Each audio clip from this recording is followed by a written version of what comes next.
as the 16th edition of the BRICS Summit is undergoing. Prime Minister Narendra Modi is likely to meet Xi Jinping later today. Now, this comes amid the standoff between India and China that's been ongoing and with talks of disengagement along the lines of actual control. Now, this also sends a powerful message to the US, where other countries are also taking center stage, especially India. Let's take a look at all the details coming in.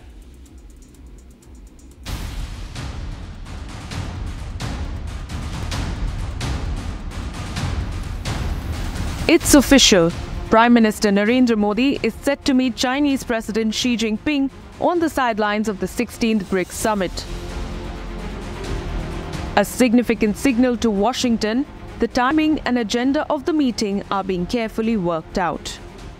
What about Xi Jinping? Suspense continues on that? I was coming to that. So tomorrow, when the actual BRICS Summit happens, Arnab, the real focus perhaps would be on that meeting that's really awaited to take place. There might be a hello happening on the sidelines of the dinner that's taking place, the informal dinner that's taking place as we speak. And we are going to get pictures of those moments in a while.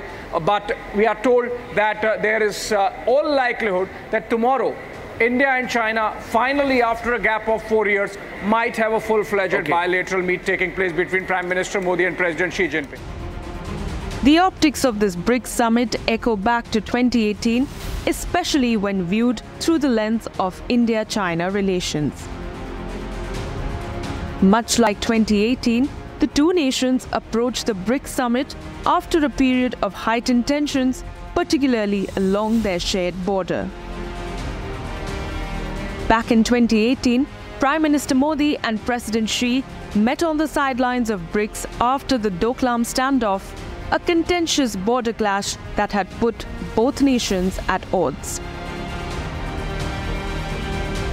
That meeting, their third in just 4 months, marked a turning point as both leaders vowed to restore stability and improve ties. Fast forward to today, and just ahead of the current BRICS summit, India and China have announced an agreement to disengage from the remaining friction points in eastern Ladakh. The deal restores the patrolling arrangements that were in place before the 2020 standoff, signaling a step back from escalating tensions. Setting a constructive tone for the upcoming meeting, China confirmed the disengagement deal just a day before the Kazan BRICS Summit, creating the right atmosphere for a productive dialogue. Prime Minister's main engagement is, of course, participation in the BRICS Summit. Other than that, he would have some bilateral meetings also on the sidelines of the summit. One of them, which is formed up, is with President Putin. Some others may also work out once we resolve the scheduling related issues.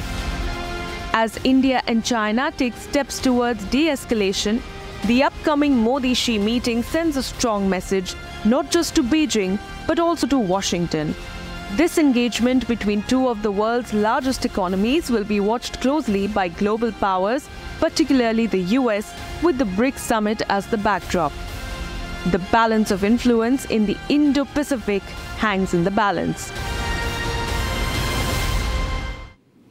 Mr. Vora, I'd like to bring you in. Now, as you mentioned, that China's economy in a way is in doldrums, but the fact still remains that India and China are powerful countries in their own right and economic powers to boost. Now, with them kind of holding bilateral talks later today, how would that position the two countries on the global stage? Well, that's a very interesting question. Ma'am, let me put it to you like this. We're talking about India, China, but our focus there is on BRICS. We haven't gone there to meet China. We've gone there for the BRICS Summit, and Prime Minister has gone to reaffirm our traditional partnership with Russia. Let me talk of the global south, let's say 140 countries. Do they really care about what's happening between India and China?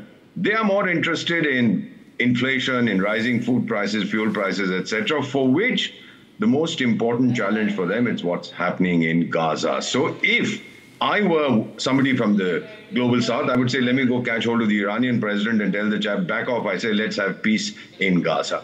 As far as we are concerned on a bilateral level, certainly it's important that we talk to China. But again, ma'am, the initiative this time has, let me just be generous and say, has come from both sides. Otherwise, China's attitude towards the rest of the world, I don't see any change. I've listened to what their foreign ministry chap had to say. I've listened very carefully, both in Mandarin and in English. And what he said was, well, India wants to have disengagement and we have approved. Oh, happy birthday. Thank you. You've been thrashed. You tried to intrude into Tawang in December of 2022. We clobbered you. You've suddenly realized the military strength of India, the diplomatic strength of India, the economic strength of India, and now you want to make up with us. So let me conclude, ma'am. I don't want to sound negative. I don't want to sound pessimistic, but I don't expect any earth-shattering bilateral agreements to emerge from this. We do not trust China. The world does not trust China. I'm special advisor in 3 African countries. Let me assure you, India is respected. China is suspected. That's around the world. Thank you, Mr. Vora, for this very insightful discussion that we've had alongside the BRICS Summit. Thank you. Thank you very much.